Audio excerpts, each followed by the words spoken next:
नमः संस्कृताय। नमस्कार प्रिय विद्यार्थियों, स्वागत आपका अपने YouTube चैनल समर्पण संस्कृत क्लासेस पर।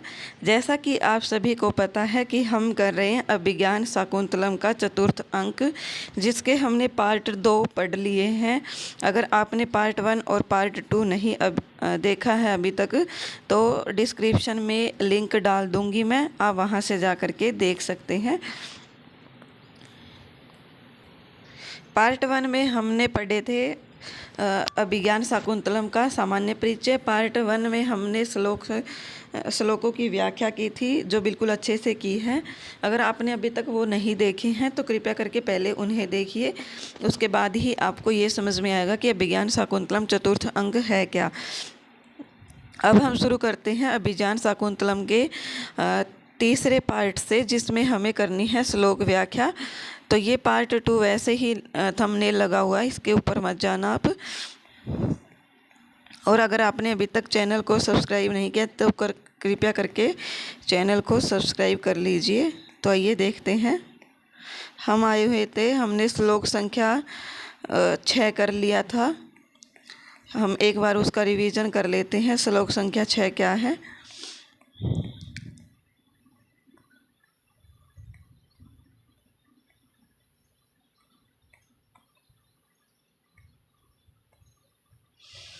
ये देखो,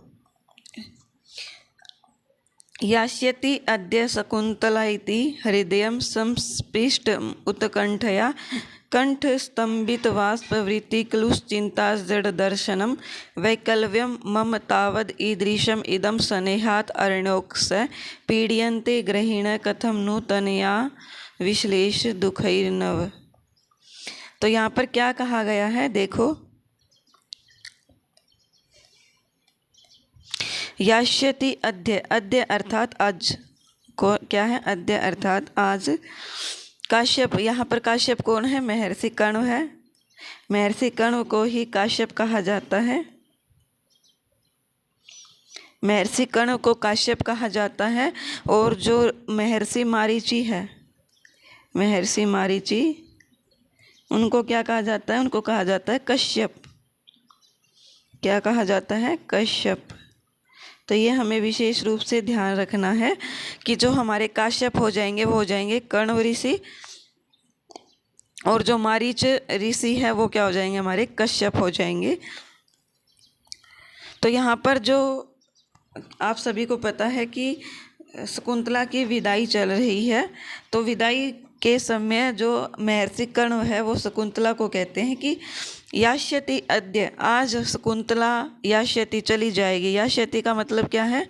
यास्यति चली जाएगी, कि आज शकुंतला पति के घर चली जाएगी।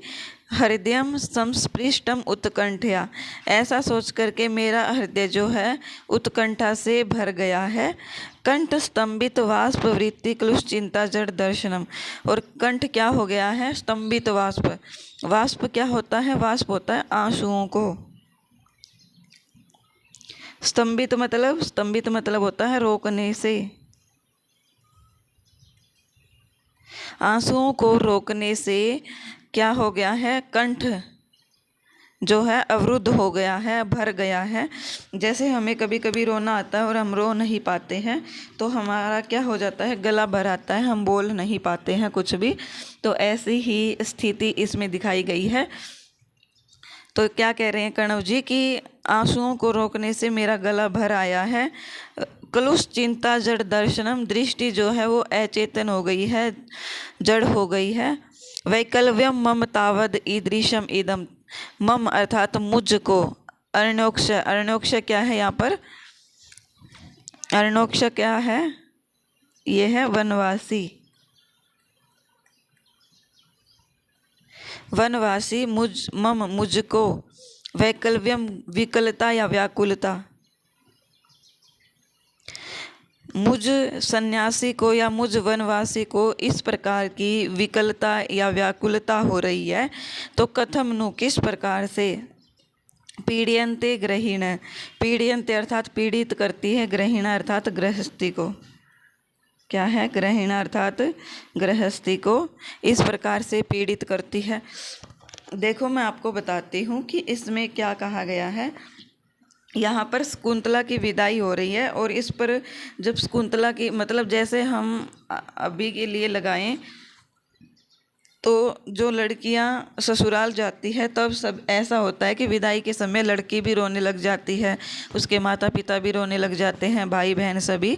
तो ऐसी ही स्थिति इसमें दिखाई गई है कि जो शकुंतला का पिता इसमें पिता कौन है, कण्व ऋषि है।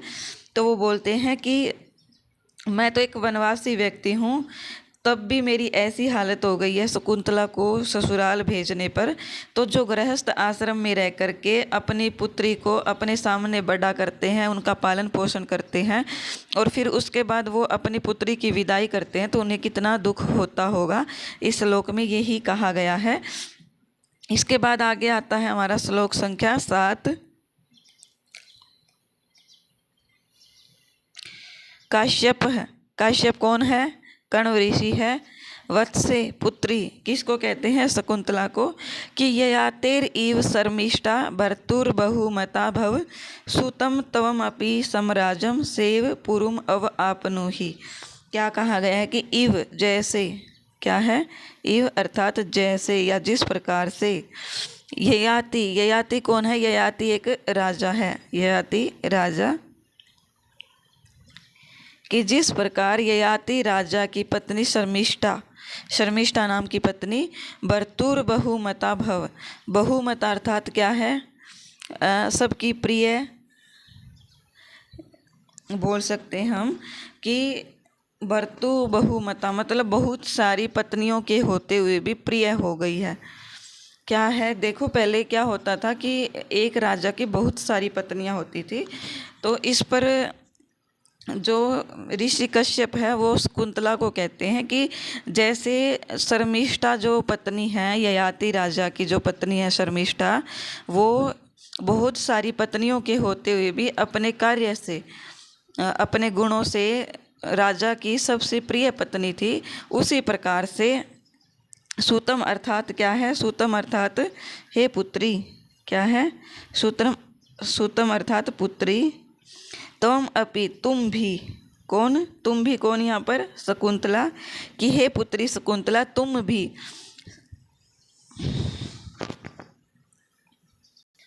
पहली लाइन के अनुसार इसका मीनिंग ऐसे होगा कि जिस प्रकार से बहुत सारी पत्नियों के होते हुए भी ययाति राजा की सबसे प्रिय पत्नी शर्मिष्ठा पत्नी थी, उसी प्रकार से तुम भी राजा दुष्यंत की बहुत सारी पत्नियों में से सबसे प्रिय पत्नी बनना, ऐसा संदेश महर्षि कण्व शकुंतला को देते हैं। इसके बाद जो दूसरी लाइन आती है उसमें क्या कहते हैं? सुतम तवम अपि सम्राजम। क्या है? सुतम अर्थात पुत्र। सुतम अर्थात पुत्र। तुम भी सम्राजम सम्राट। ईव अर्थात जैसे, पुरुम कि जैसे शर्मिष्ठा का पुरु नाम का पुत्र हुआ था, पुरु नामक पुत्र। आप उन्होंने शर्मिष्ठा ने जिस प्रकार से पुरु नामक पुत्र को प्राप्त करके उसको सम्राट बनाया था, उसी प्रकार से तुम भी क्या करना कि तुम भी अपने पुत्र को सम्राट बनाना, अर्थात तुम्हारा पुत्र सम्राट हो। मतलब कि भविष्य का जो पीढ़ी के बाद में जैसे राजा के बाद में उसका पुत्र राजा बनता है, उसी प्रकार से तेरा पुत्र राजा बने, ऐसा कार्य तुम करना। इसमें ऐसा ही कहा गया है। एक बार फिर से बता देती हूँ कि कण्व ऋषि कह रहे हैं कि हे शकुंतला, जिस प्रकार से ययाति राजा की बहुत सारी पत्नियों में से शर्मिष्ठा ने अपने गुणों से, शर्मिष्ठा जो है शर्मिष्ठा पत्नी, वो अपने गुणों से ययाति राजा की सबसे प्रिय पत्नी बन गई थी, उसी प्रकार से तुम राजा दुष्यंत की सबसे प्रिय पत्नी बनना। तुम इतने अच्छे कार्य और इतने अच्छे गुणों से सुशोभित होना कि राजा दुष्यंत तुझे सभी पत्नियों में सबसे ज़्यादा प्रेम करे या तुम उसकी प्रिय पत्नी हो। इसके बाद में दूसरी लाइन में कहा गया है कि जिस प्रकार से शर्मिष्ठा पत्नी का पुरुरवा नामक पुत्र उत्पन्न होकर के सम्राट बना था, उसी प्रकार से तेरा पुत्र भी उत्पन्न होकर के सम्राट बने, ऐसा उन्होंने संदेश दिया है। इसके बाद आगे हमारा श्लोक आता है श्लोक संख्या 8।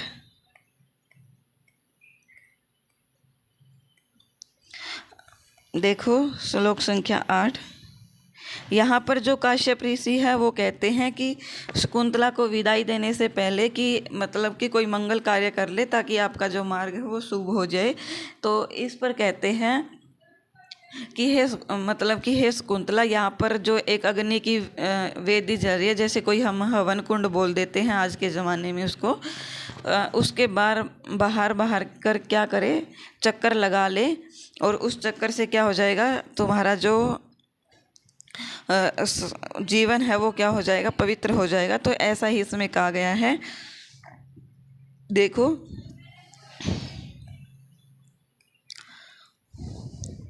अमीम वेदी परित क्लिप्त दिष्णया समिधवंत प्रांत संस्तीर्ण दर्भा अपगनंतो दूरित हव्य गंधई वेतानस्तवा वहनय पावयंतु।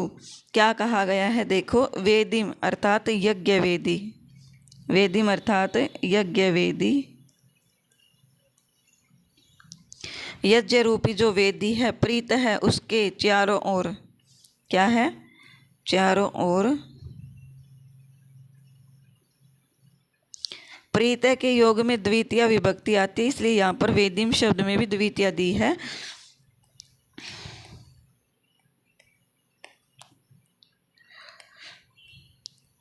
प्रीत अर्थात चारों ओर, वेदिम अर्थात यज्ञ वेदी के चारों ओर। क्लिप्त दिष्णया, क्लिप्त दिष्णया अर्थात, क्लिप्त दिष्णया का यहाँ पर क्या मीनिंग है, जिनके लिए स्थान बनाया गया है, अर्थात जिनका जो स्थान दिया गया है, जिनके लिए स्थान बनाया गया है।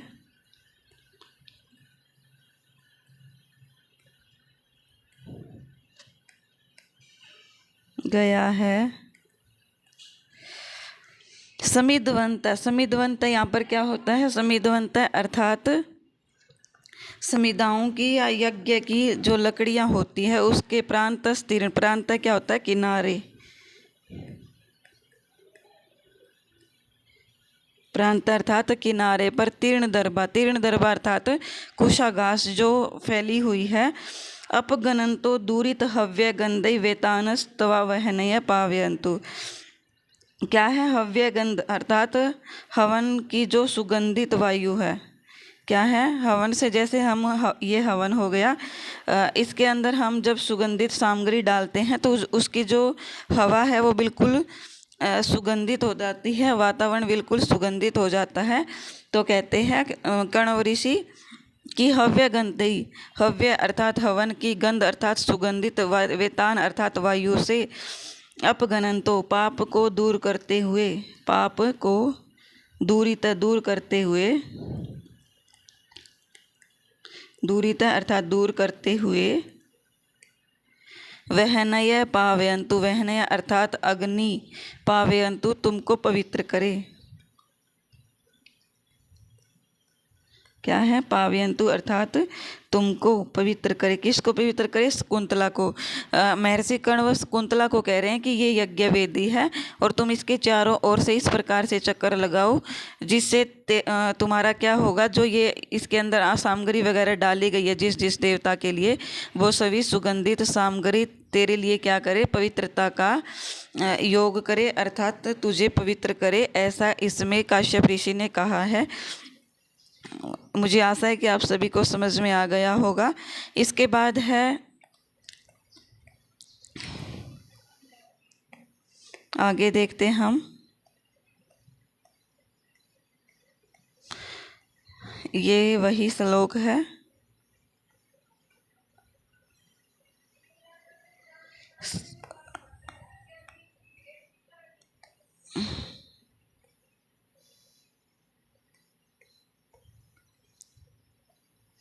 ये रहा हमारा श्लोक संख्या 9। पातुम न प्रथमं व्यवस्यति जलम युष्मासु पितेषु या नादत्ते प्रियमंडना अपि भवतां स्नेहेन या पल्लवम आद्य वह कुसुम प्रसूति समये यस्या भवति उत्सवः सा इयं याति शकुन्तला पतिगृहं सर्वैरनुज्जायताम्। क्या कहा गया है कि पातुम न प्रथमम, पातुम अर्थात नहीं, न अर्थात नहीं, क्या है न अर्थात नहीं, पातुम अर्थात पीती, क्या है नहीं, नहीं पीती।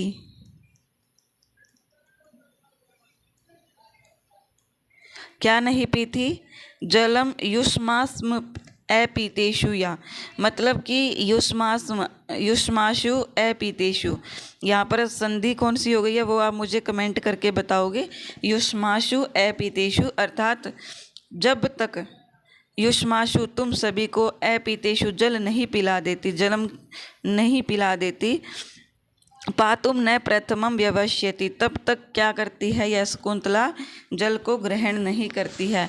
यहाँ पर जो महर्षि कर्ण है वो सभी जो वन के वृक्ष हैं उनको, और जो मृग निवास करते हैं उनको, या फिर वन में आश्रम में जो भी निवास करते हैं उनको कह रहे हैं कि जो शकुंतला कभी भी तुम्हें जल पिलाए बिना स्वयं जल ग्रहण नहीं करती है, ना दत्ते प्रियमंडनापि, मतलब कि आदत्ते प्रियमंडनापि, प्रियमंडन अर्थात प्रिय आभूषण, क्या है आभूषण प्रिय होते हुए भी, मंडन क्या है यहाँ पर आभूषण, आभूषण क्या है जो अलंकार है जो स्त्रियां गहने धारण करती है। तो यहाँ पर पहले क्या होता था कि जो लड़कियां आश्रम में निवास करती थी तो उनका आभूषण फूल वगैरह ही होते थे।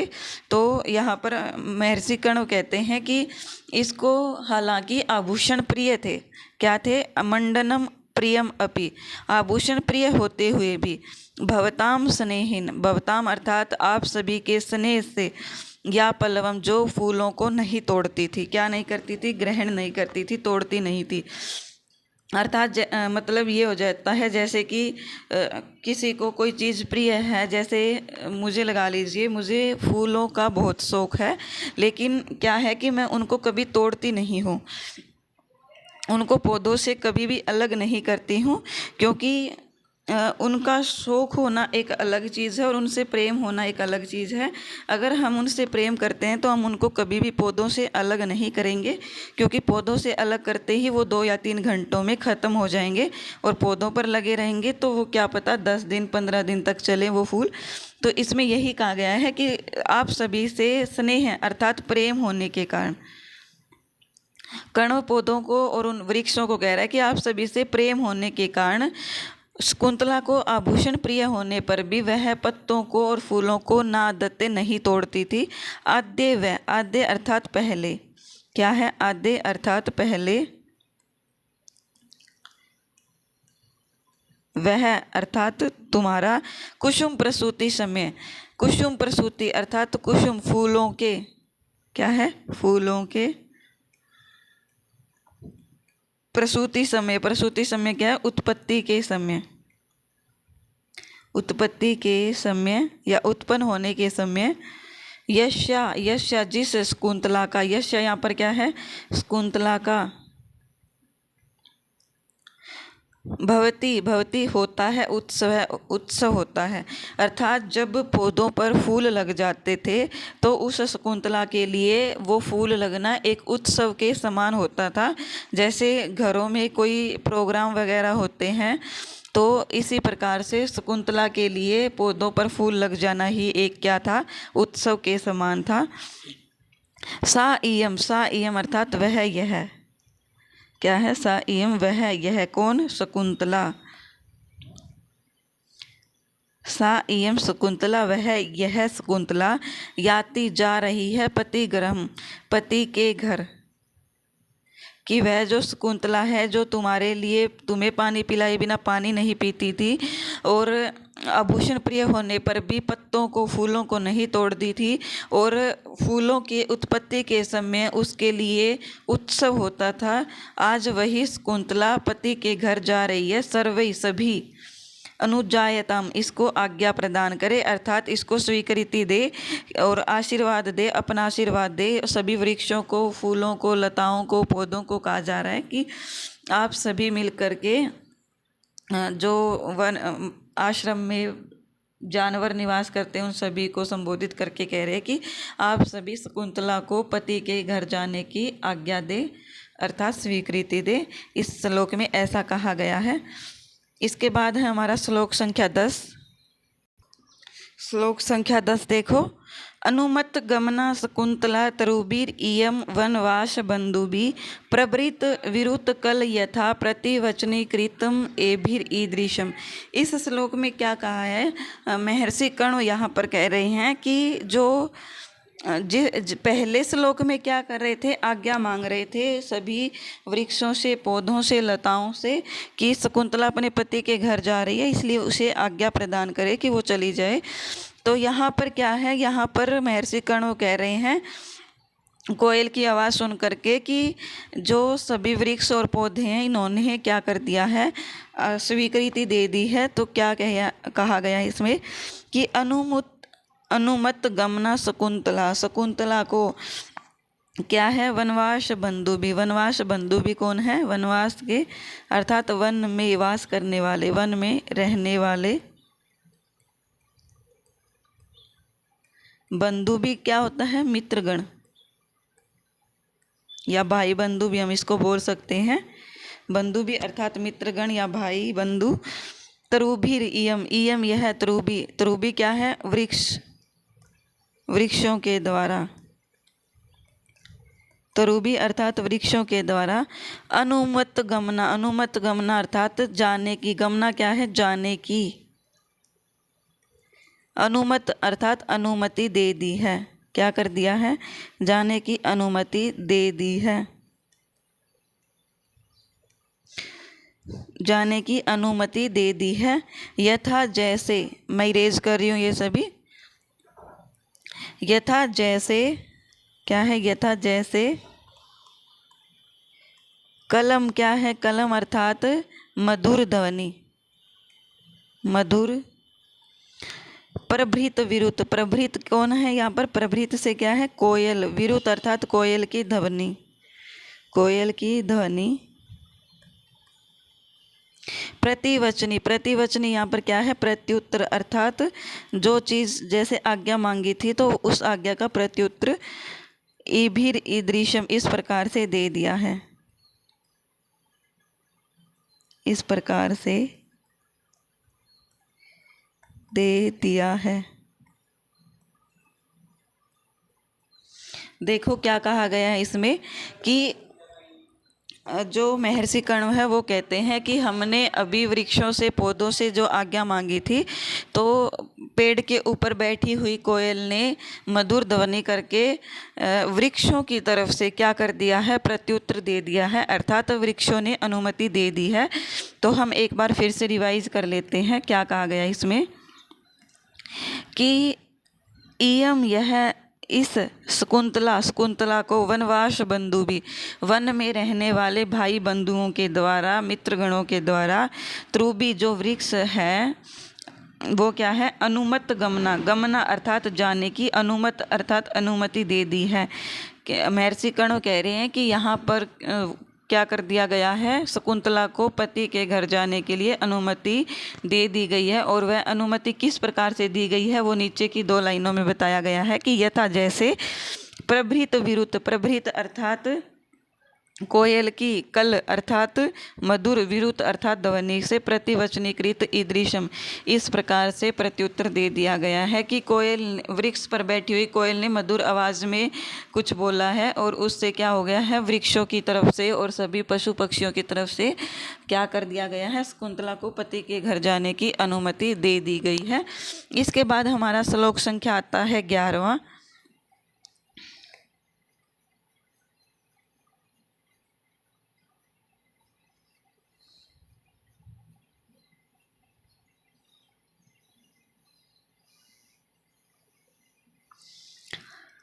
रमयांत्र है कमलनी हरित ही शरोभिश्छाया द्रुमैः नियमित आर्कमयुख ताप है भूयात कुशेशयर जो मृदु रेणुरस्याः शांतानुकूल पवनश्च शिवश्च पंथः। क्या कहा गया है इस श्लोक में क्या कहा गया है इस श्लोक में, देखो, रमयांत्र कमलिनी हरित ही सरोभी, कि इस शकुंतला का जो मार्ग है, अर्थात यहाँ पर क्या हो रहा है, आकाश भाषित हो रहा है। मतलब कि आज्ञा मांगी गई थी कि शकुंतला को आज्ञा दे दीजिए, तो इस पर आकाश भाषित अर्थात आकाश के द्वारा बोला जा रहा है। पहले आकाशवाणी होती थी, आज के ज़माने में ऐसा कुछ नहीं होता है। तो यहाँ पर जो आकाश है उससे वाणी निकल रही है, वो बोल रही है कि कमलिनी, जो इस शकुंतला का जो मार्ग है वो कमलिनी हरित ही। कमलिनी क्या होता है, जो पेड़ पौधे होते हैं, लताएं होती है छोटी छोटी हरी भरी, तो उससे कहा गया कि कमलिनी अर्थात कमलिनियों से हरी भरी, हरितई अर्थात हरा भरा हो। सरोभी तालाब के, सरोभी क्या है यहाँ पर, तालाब, रम्यांतर रमणीय हो, कि शकुंतला के मार्ग में क्या हो, जो लताएं हैं, पेड़ पौधे हैं वो हरे भरे हों, और जो तालाब है वो रमणीय हो। छाया द्रुमय नियमित, क्या है, छाया द्रुमय अर्थात छायादार। द्रुमय क्या है, द्रुमय यहाँ पर क्या है, वृक्षों, छायादार वृक्षों के द्वारा नियमित अर्थात नियंत्रित अर्कमयुक्त ताप है।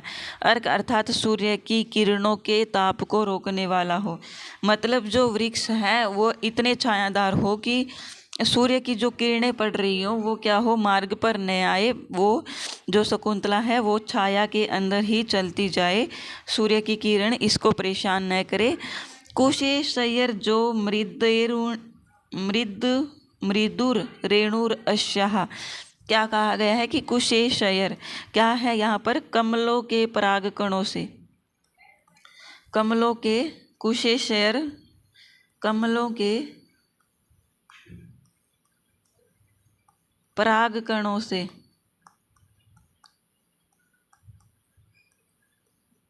मृदु अर्थात कोमल, रेणु अर्थात मिट्टी से, अश्या इसकी, शांता अनुकूल पवनश्च, शांत और अनुकूल, मतलब पवन कैसी हो, पवन कैसी हो, पवन अर्थात वायु, शांता शांत अर्थात शांत, मतलब कि बिल्कुल शांति वाली हो, धीरे धीरे से ऐसे ऐसे चल रही हो, ऐसा ना हो कि तेज तेज से ऐसे चलने लग जाए और शकुंतला को परेशान करने लग जाए मार्ग में।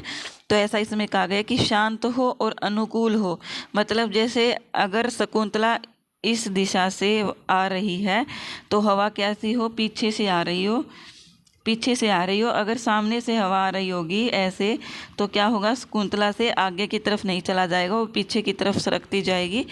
तो ऐसा इसमें कहा गया है कि शांत और अनुकूल वायु हो। शिवश्च, शिवश्च अर्थात कल्याणकारी, पंथ अर्थात मार्ग हो, कल्याणकारी अर्थात मंगल कल्याण करने वाला, अर्थात मतलब कि किसी भी प्रकार की दिक्कत शकुंतला को मार्ग में न हो, ऐसा इसमें कहा गया है। वैसे ये इम्पोर्टेंट नहीं है लेकिन आपको बता दिया गया है। इसके बाद आता है हमारा श्लोक संख्या 12 है। ये देखो, ये रहा श्लोक संख्या 12 है।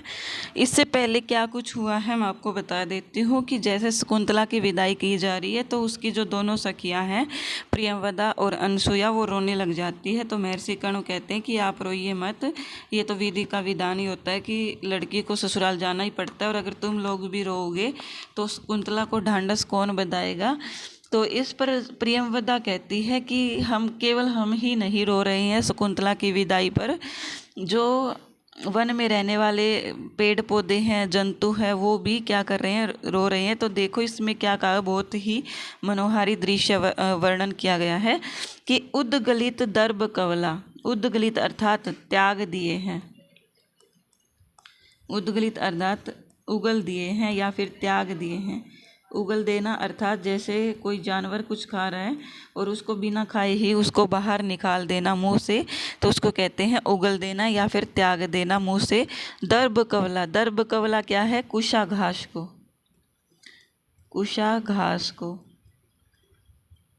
मृगया हिरणों ने क्या कर दिया है, हिरण जो है वो घास को खा रहे थे और उन्होंने क्या कर दिया है, घास को बिना खाए ही सीधा मुंह से उगल दिया है। मतलब उन्होंने मुंह में डाला था घास को और वो बिना खाए ही उगल दिया है, उसको चबा कर के अंदर नहीं लिया है। क्यों नहीं लिया है? क्योंकि शकुंतला की विदाई हो रही है और इन सभी को दुख हो रहा है, इसलिए। इसके बाद है परित्यक्त, छोड़ दिया है नर्तना मयूरा। मयूरा अर्थात मोरों ने। मयूरा कौन है यहाँ पर? मोर। मोर ने नर्तना, नाचना, परित्यक्त, छोड़ दिया है। मोर ने नाचना छोड़ दिया है क्योंकि मोर कब, मतलब कि जो भी नाचते हैं वो खुशी से नाचते हैं, लेकिन अगर उन्हें दुख हो तो वो क्यों नाचेंगे? तो ऐसा इसलिए कहा गया है क्योंकि शकुंतला की विदाई हो रही है, तो इसमें बोल रहे हैं कि मोरों ने नाचना छोड़ दिया है। इसके बाद है अपसृत पांडुपत्रा मुचयंती श्रोणीव लता। क्या कहा गया है? देखो कि लता अर्थात लताओं ने, पांडुपत्रा, पांडुपत्रा अर्थात पीले, क्या है? पीले, पत्र अर्थात पत्ते, क्या है? लताओं के जो पीले पत्ते हैं वो मुचयंती अश्रुणीव, अश्रुणी अर्थात आंसुओं के बहाने से अपसृत, छोड़ दिए हैं। जो लताएं हैं, क्या है? लताएं हैं वो रो रही है और रोते हुए उसने पीले पत्तों को, जैसे मैं बताती हूँ आपको, एक लता बनाकर देखते हैं। ये लीजिए, हरी रंग की होती है लता, तो इस प्रकार से ऐसे हमने बना दिया और इसमें ये पत्ते लगा दिए। मेरी ड्राइंग पर मत जाना आप सभी। ये हमने पत्ते लगा दिए। इसके बाद ये इसमें पीले पत्ते हो गए हैं और ये पीले पत्ते क्या है? ये पीले पत्ते इस लता ने ऐसे नीचे गिरा दिए हैं और ये नीचे गिरे हुए, इसकी ऐसे तुलना की गई है कि मानो, मतलब कि जो ये लता है आंसुओं के, अश्रुणी इव, आंसुओं के बाने अपने जो ये पीले पत्ते हैं, ये पीले पत्ते ये क्या कर दिए हैं? ये नीचे गिरा दिए हैं। ऐसा इसमें वर्णन किया गया है। आई होप आपको समझ में आ गया होगा कि रोते हुए इन लताओं ने भी शकुंतला की याद में पीले पत्तों को इस प्रकार से गिरा दिया जैसे आंसू गिर रहे हैं। इसके बाद हमारा आता है श्लोक संख्या 13।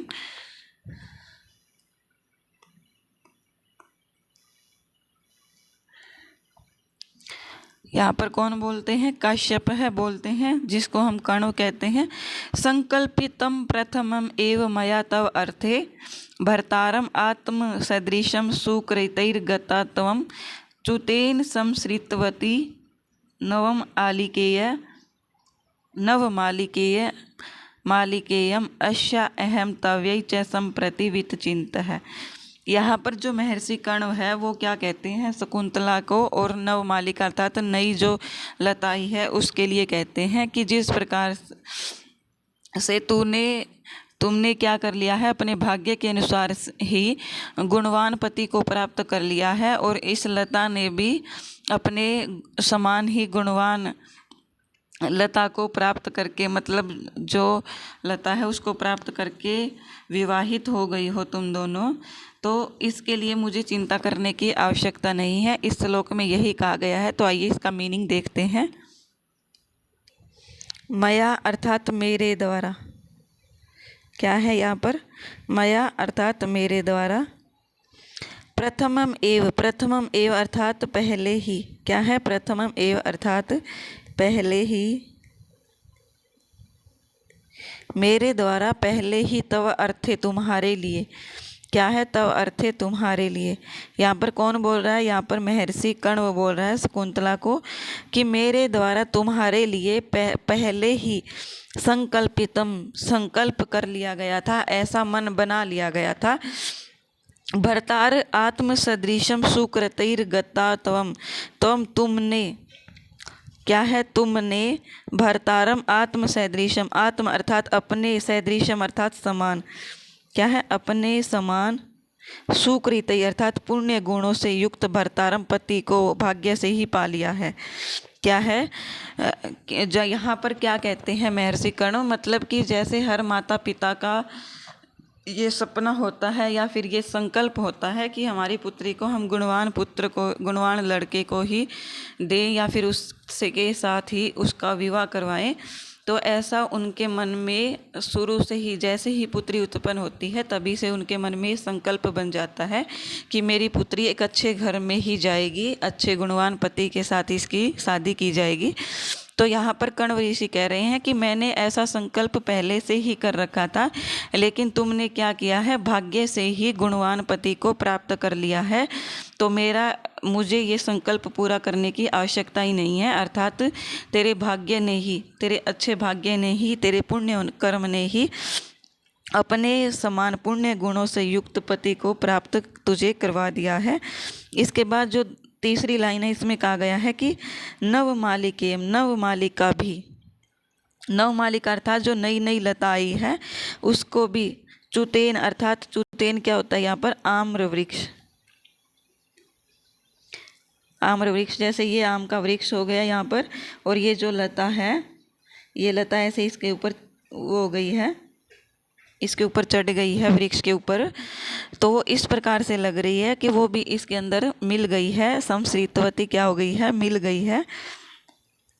जिस प्रकार से तूने राजा दुष्यंत के साथ विवाह किया था, उसी प्रकार से जो ये नवमालिका है ये आम वृक्ष के साथ इसने भी विवाह कर लिया, ये भी मिल गई है।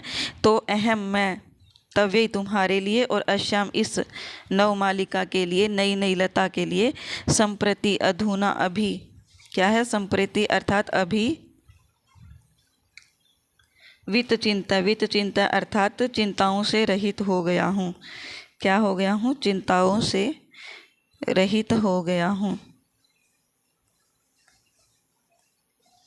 चिंताओं से रहित हो गया हूँ।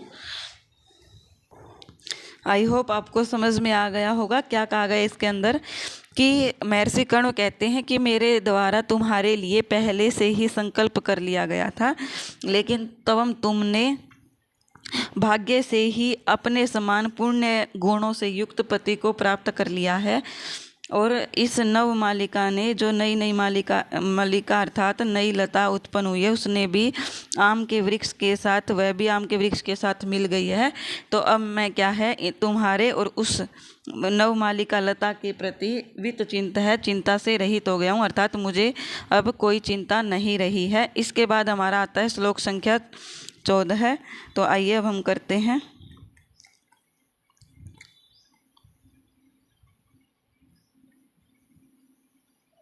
ये रहा हमारा, कश्यप वत्से यस्य तव्या वर्ण विरोपण इंगुदीनाम तैल नैशिंच्यत मुखे कुश सूचि विद्ये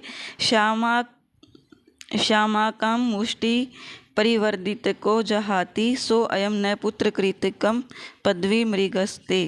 क्या कहा गया है, क्या कहा गया इस श्लोक में, इस श्लोक में एक मृग है हिरण, जिसके घास खाने से क्या हो गया था, उसके मुंह में, मतलब कोई जो पैना या तीखा घास हो जाता है वो लग जाता है, तो इससे क्या हो गया था, उसके मुख में घाव हो गया था। और इस पर शकुंतला ने उसको क्या किया था, उसके ऊपर, उसके घाव के ऊपर इंगुदी का तेल लगाया था, जिससे उसका घाव भर गया।